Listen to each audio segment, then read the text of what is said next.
the broadcast. It came through every screen on Earth simultaneously. At 9:14 a.m. Greenwich Mean Time, every television, phone, billboard, and computer monitor on the planet went dark for exactly 3 seconds, then blazed back to life with a single image: a towering alien figure, 7 feet tall, armored in obsidian plates, its 4 eyes burning like dying stars. The translator signal that accompanied it had clearly been prepared for decades. The English was perfect, terrifyingly perfect. "People of Earth," the figure said, its voice resonating like a cathedral collapsing in slow motion. "I am Supreme Commander Drill of the Vorkai Dominion. For 3,000 years, your world has existed under our silent protection, shielded from the chaos of the galaxy by a covenant your ancestors signed in blood.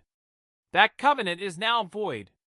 You have 48 hours to begin unconditional surrender, or the Vorkai fleet will reduce your civilization to memory." The screen went dark again.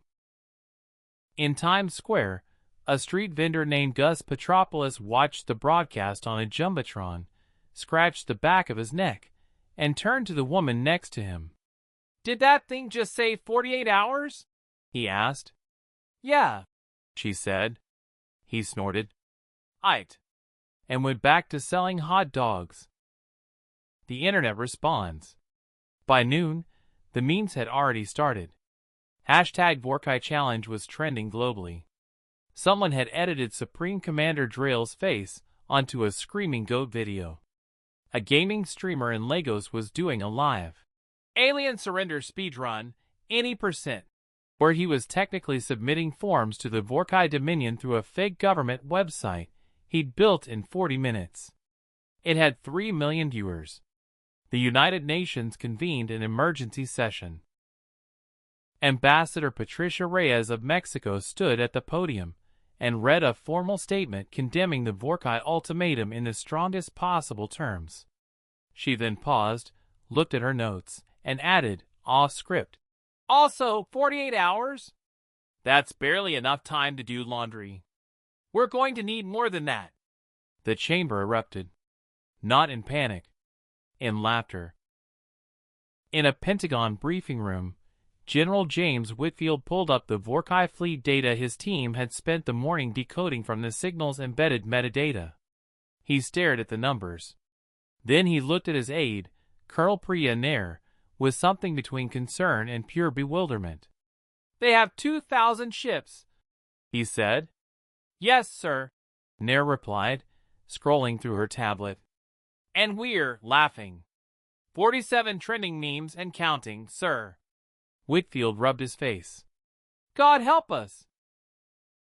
The miscalculation. Aboard the Vorkai command vessel Eternal Reckoning, Supreme Commander Drill watched the incoming data feeds from Earth with growing confusion. His intelligence analysts had spent 3 centuries studying humanity.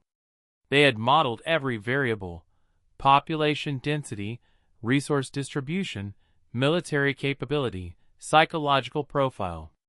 Every civilization the Vorkai had ever subjugated had responded to the 48-hour ultimatum with one of 3 reactions: immediate capitulation, desperate mobilization, or stunned paralysis. None of their models included this. "They are making images," said Intelligence Officer Sewell, his 4 eyes blinking out of sequence, a Vorkai sign of deep confusion. "Comedic images. Of you, Commander. There is one where your head has been placed on a small, flightless Earth bird." Drill stared at the screen. "And their military?" he asked. "Still largely on base, sir." Several generals appeared to be watching the comedic images alongside civilians. Sewell paused. One has shared 17 of them. Drill had conquered 11 civilizations. He had broken species that could crack moons. He had never once, in 300 years of command, felt what he was feeling right now: uncertainty. What fear actually looks like.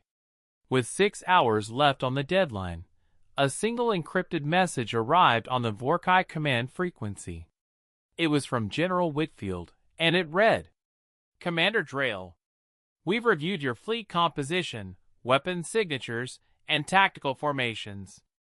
We've also spent the last 40 years quietly reverse engineering the Covenant your people left behind, including your shield technology, your full drives, and your resonance weapons.